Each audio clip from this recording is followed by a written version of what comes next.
A federal judge moves to protect sanctuary cities across the country. The ruling against President Trump's executive order just ahead. An LA barbershop owner shares how the 1992 LA riots changed her business and the community where she lives. And some residents are very concerned about rising rents. We'll show you where they're going up as much as $800 per month. Annenberg TV News is next.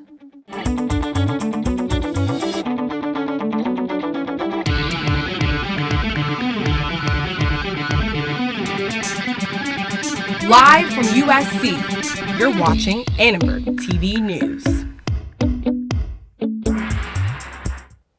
A federal judge delivers another blow to the Trump administration. Good evening, I'm Juliet Muir. And I'm Brad Stryker. U.S. District Judge William Orrick blocked the president's executive order that restricts federal funding for sanctuary cities.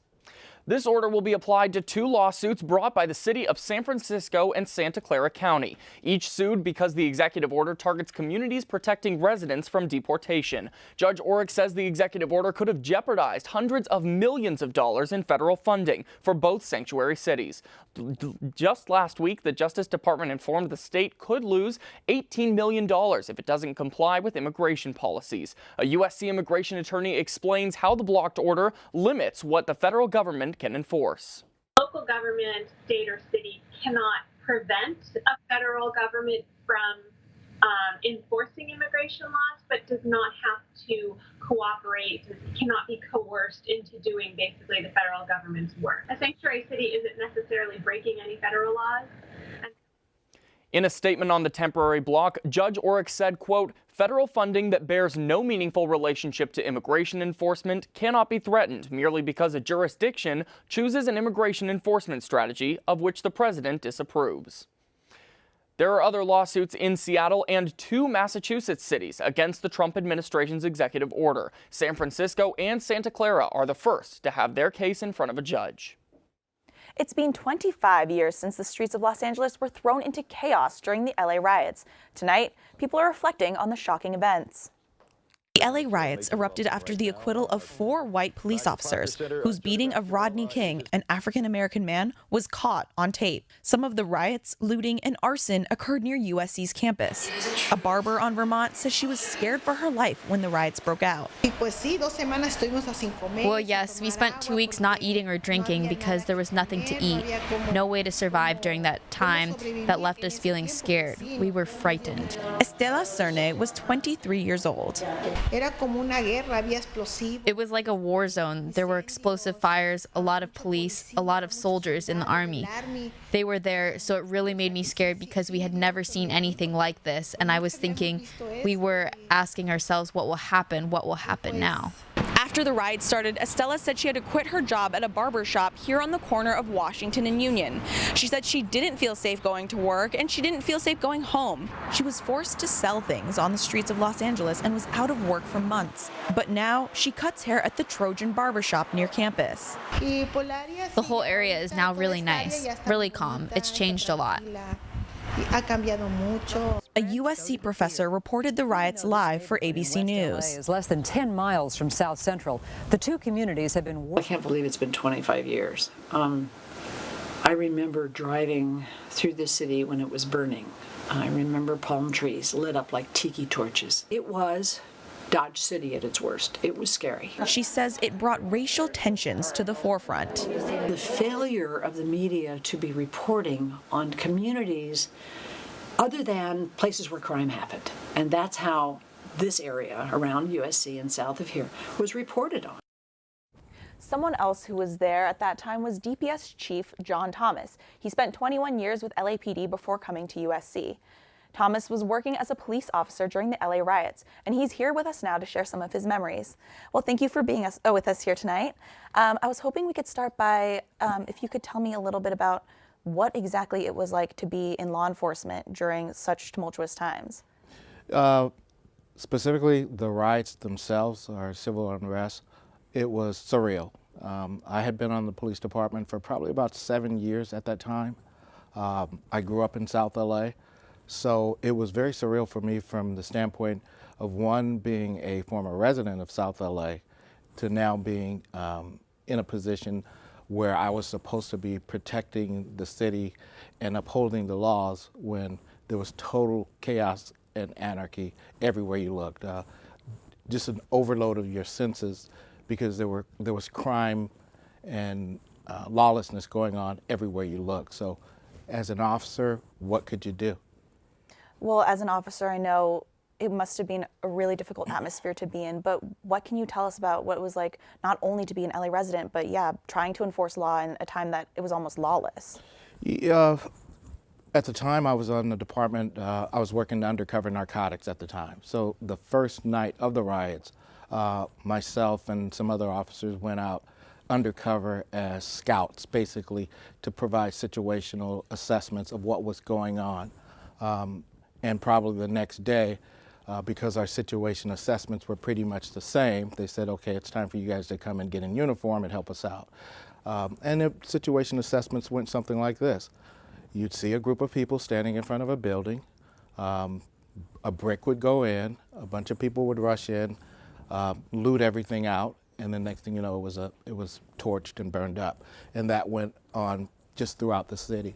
So after a while, it became kind of redundant to hear the same thing, and the reality was we were needed in another capacity. So we put on our uniforms and did the best we could to try to enforce the law.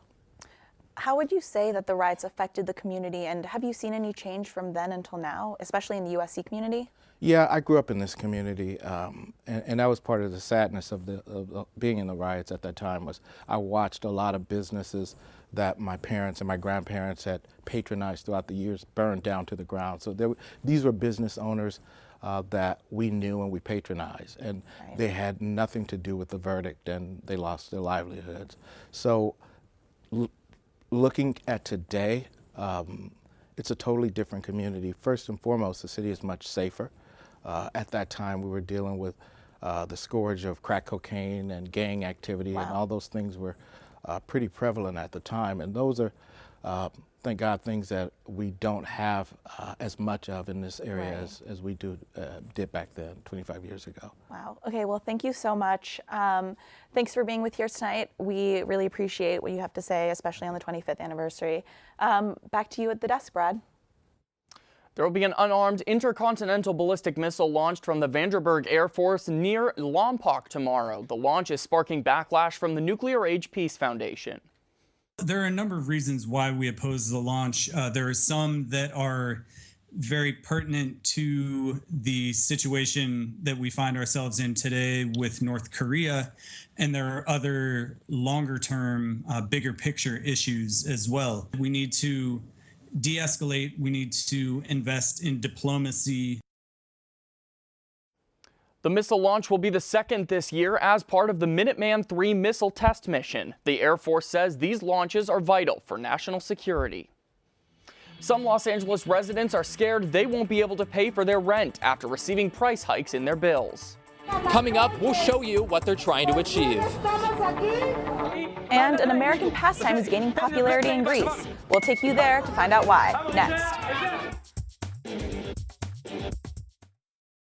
So good to see you guys. So, what's up? Oh, we finally bought a place. Holy cow. You seriously have enough saved to do that? We've been putting a little aside each month. Jeez, at the end of the month, we have nothing left to save. Yeah, I have no idea where it goes. Well, you're spending a lot on... Is it good? Oh, God. Oh, how is my account overdrawn? When it comes to financial stability, don't get left behind. Get tools and tips for saving at feedthepig.org.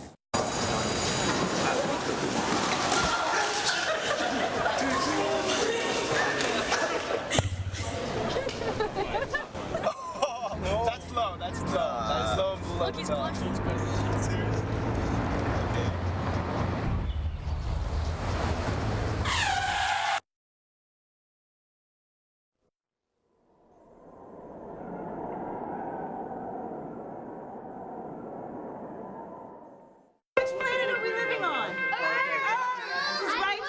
What do you think it would be like to teach?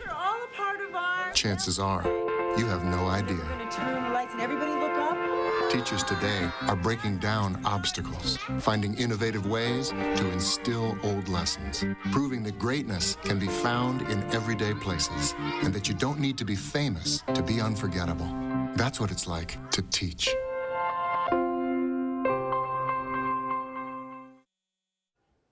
Boyle Heights residents are rallying tonight after tenants in one complex received notice their rent was increasing by up to $800. I spoke with some of those residents who say they can't afford the higher rent. I think they're just waiting for me to get out, and then we'll remodel it for someone else. Auralia Juarez has called this apartment in Boyle Heights her home for 17 years. We don't know the other neighborhoods. We know this neighborhood. This is our area. But she worries it may not be much longer. We are low-income families who live here. We can't pay the rent that this new landlord is wanting to charge. On April 1st, almost every single resident inside this building received a notice telling them that their rent would be increased by either $600 or $800. Juarez was one of the lucky ones. I am very worried because 7 of my neighbors have already received this rent increase. She hasn't received the notice yet, but her neighbor Francisco Gonzalez wasn't so lucky. I don't know how I'm gonna pay. I have no idea because it's too much. His rent increased from $900 to $1,500. Gonzalez says he and his neighbors have tried to speak with the landlord, but he won't hear their concerns. I don't think they care about us, and they don't care about anyone here. The property is managed by Crescent Canyon Management. A statement released by the company says it's not authorized to set or adjust rents because only the owner can do that. It also says the company has repaired every single item brought to its attention. But Juarez says otherwise. They don't do repairs. I've been told that if I want a repair done, I have to pay for it myself. We asked Crescent Canyon for the owner's contact information, but a representative said they weren't at liberty to disclose that information. Now all that residents are asking for is a conversation. We want the landlords to talk to us. We have reached out to them in many different forms. Right now, residents are gathering in Boyle Heights to get their landlord's attention. Annenberg Media's Tommy Brooksbank is on the scene where a protest is just getting underway. Tommy?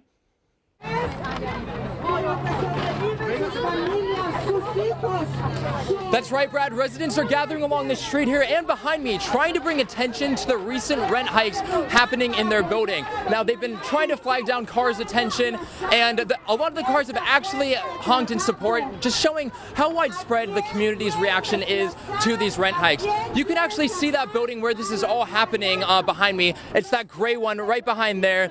And we actually spoke to a resident who lives in that building earlier today, and they said if these rent hikes don't change, they'll have to move.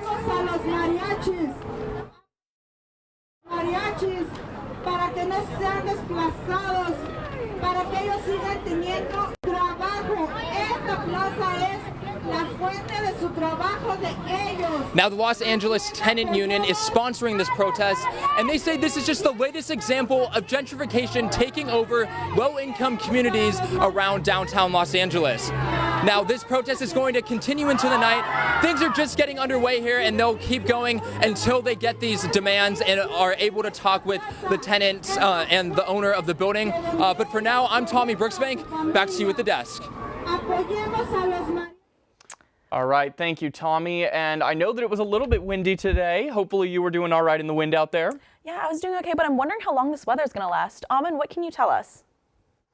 That's right, Juliet and Brad. Good evening, everyone. And for today's weather, as you said, it's a little weird, it's a little unusual. It's a combination of nice sunshine, but with a pretty strong wind. And currently we're looking at 65 degrees.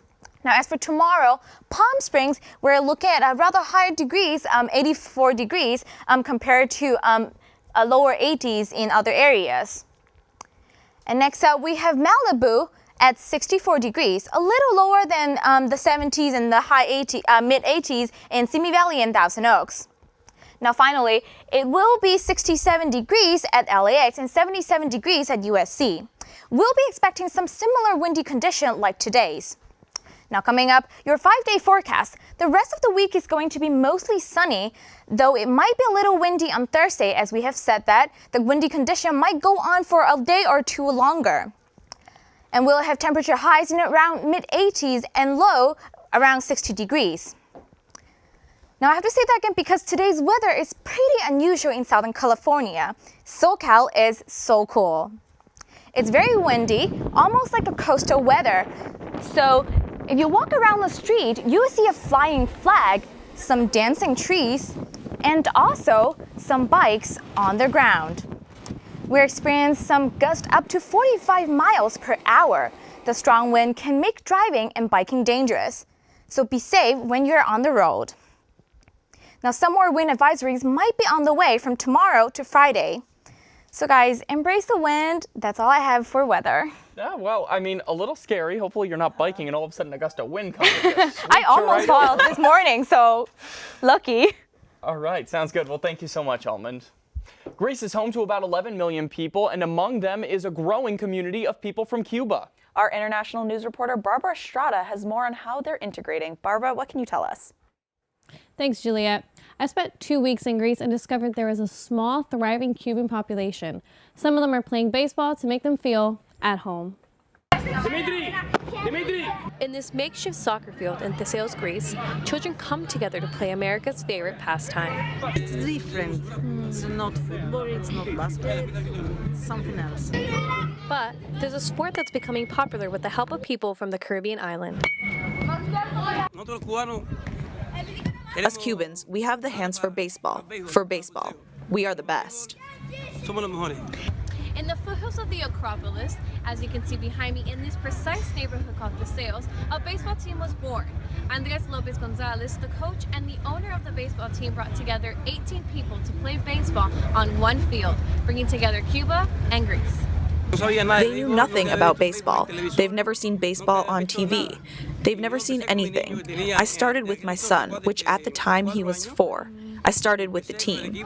I started and the team has made it to championships. 12 years ago, Lopez Gonzalez left the communist island, but his passion for playing the game traveled with him. Thanks to Lopez Gonzalez, the sport captured the attention of some young fans. Playing here, I said to my mom and dad, I want to play baseball.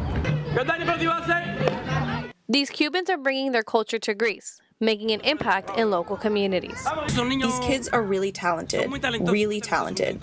In the future, Greece is going to have a team to watch for. A team of Cubans and Greeks, sharing a passion for baseball in a country they both call home. Baseball is getting even popular in Greece now that it is planned again for the 2020 Olympics in Tokyo. Lopez Gonzalez says he's excited to see where the future of his team will go. Well, I heard that the NFL draft is going on this week, you guys. That's right, and I'm wondering how some of our USC players, Adoree Jackson, Juju Smith, how are they going to be doing, Nathan? Well, thanks for asking. You know, the NFL draft does kick off on Thursday, and we'll give you the breakdown on what to expect from those Trojans at the next level. And back here on campus, we'll preview how the women's lacrosse and water polo teams are preparing for the postseason. Some Trojan teams are still struggling though. We'll talk to the USC baseball team to see how they're looking to rebound from their losing streak. Don't go anywhere, we'll be right back. If you store your guns properly, I'll feel safer when I'm playing outside. Safer when walking home. I won't have to tell so many family members. I'm sorry. I won't hear as many scary stories. And I won't have to tell my kids. This isn't a drill. Please. Please, do it for us. Your family, friends, and neighbors are all counting on you. Never let your gun get into the wrong hands. Remember, always, lock it up. Visit ncpc.org.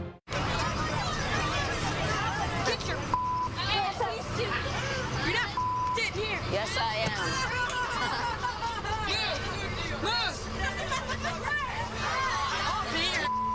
Give it to him hard! No. Every day, kids witness bullying. Why stab me with it? No. They want to help, Ow. but don't know how. Teach your kids how to be more than a bystander. Visit stopbullying.gov.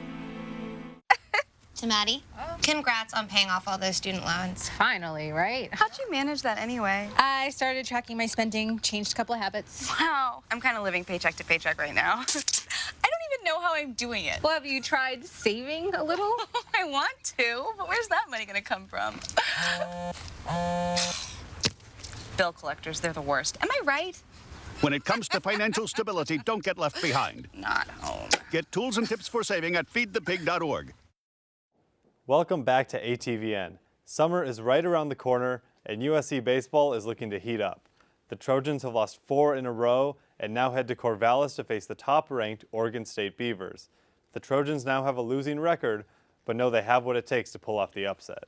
If you can't get excited to play the #1 team in the country in front of a sold-out crowd, I mean, why are you playing? So I think that I look at it as, you know, no one's going to expect much from us going up there the way we've been playing the last couple of weeks other than us. And so it's kind of us against everybody. The Beavers are a tough match for any team, but with only 17 games remaining, the Trojans will be looking to ignite a second-half turnaround in order to make a postseason push. And speaking of postseason, the MPSF Women's Lacrosse Tournament kicks off on Thursday here at USC. USC clinched the top seed and a first-round bye in the tournament, so they'll face either Oregon or San Diego State on Friday. SC has already beaten both of them this year, but they know that anything is possible in postseason play. Lacrosse will kick off postseason play on Friday at noon on McAllister Field. Not all postseason play is happening here, though. The women's water polo team will be playing in the MPSF tournament at UCLA. The team's first game will be against San Jose State, but the field only gets more difficult from there. We always have to address our opponent at hand in the game in front of us, otherwise we're not going to make it to those other games. So it's important that we know our plan for San Jose before we get to the other games, but also prepare for the tournament as a whole. The nation's top 5 teams are all in the MPSF. So in order to win the title, SC will have to get through both Stanford and UCLA, who have already beaten them earlier this season. It's shaping up to be a thrilling tournament, and the action kicks off on Friday. So it's the end of April. Baseball, basketball, and hockey are all in full swing, but I'm here with Terrence Davis to talk some football. Some former Trojan standouts are hoping to hear some big news this weekend, and we're here to preview the NFL Draft by playing a little game of true or false. So Terrence, let's jump right in with the first guy experts are saying are going to come off the board, Adoree Jackson. He's really explosive on both sides of the ball and in special teams, so my question is, true or false, Adoree will make an instant impact in the NFL? I'm going to go with false. First, Adoree will experience growing pains like most cornerbacks in the NFL. It's a steep learning curve. It's the hardest position to learn in the NFL. The game is faster. It's more physical.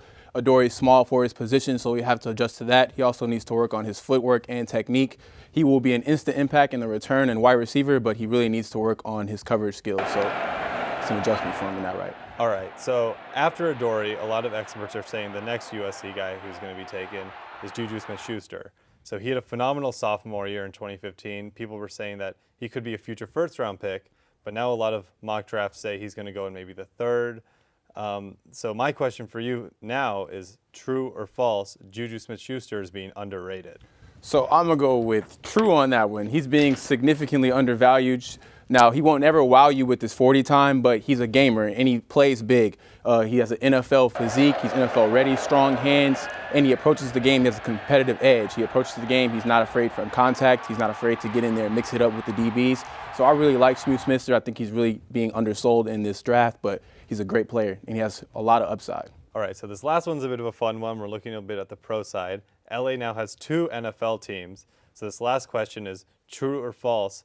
Either Adoree or Juju will be taken by one of those teams, the Rams or the Chargers. So true for that too, and I think both of them are actually going to be picked by LA teams. Wow, bold take, Terrence. Both take. So the Los Angeles Chargers, they need to address their offensive line in the first round. However, in the second or third round with their picks, they're likely to pick up Juju Smith-Schuster, who will be a nice pairing with Keenan Allen. For the Rams, they need weapons all over the field, and I think a triple threat like Adoree Jackson, who is a great return man, a wide receiver, and is capable at cover corner, I feel like he would be a great addition to their team. So both players projected to stay in LA. I think they're both going to stay here. All right, so they might not be moving far, you know. So thanks, Terrence, for stopping by. The draft starts on Thursday, and you can catch the action on ESPN and NFL Network. Back to you, Juliet and Brad. All right, thank you, Terrence and Nathan. We've had so many great memories on ATVN this semester. Up next, we'll show you some of the standout moments.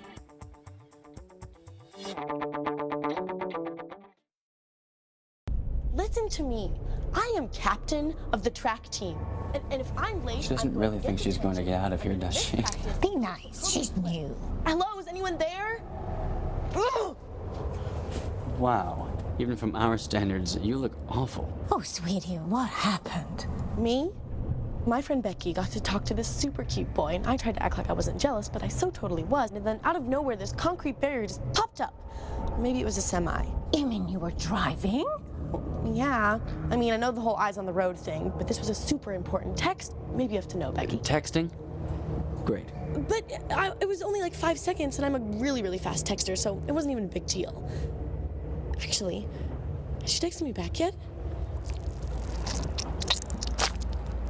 Wow, I get like no bars in this place. I wonder if they have Wi-Fi here.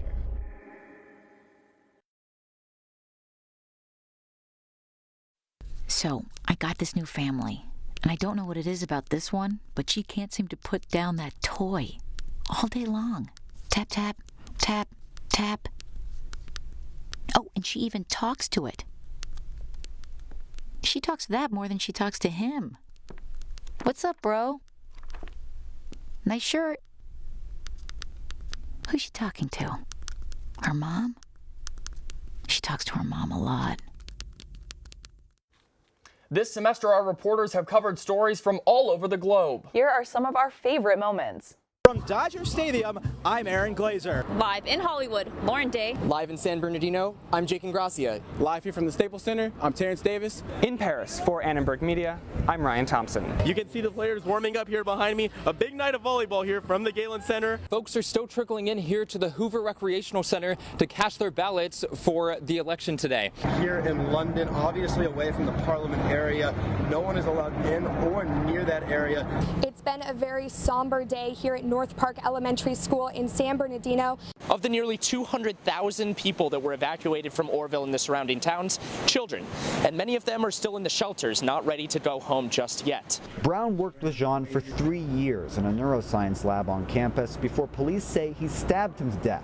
Just a few minutes before tip-off here in the T-Mobile Arena for the nighttime session between Arizona and Colorado, and then USC UCLA. Now that you're retired from swimming, what do you usually do now? Like, what do your days look like? I try to get a workout in whenever I can. You know, for me, playing almost 23 years, Connor, I feel like I'm in a very unique position to be able to go back and talk to our players about the good, the bad, and the ugly. Import Nazism on this campus. Let me speak.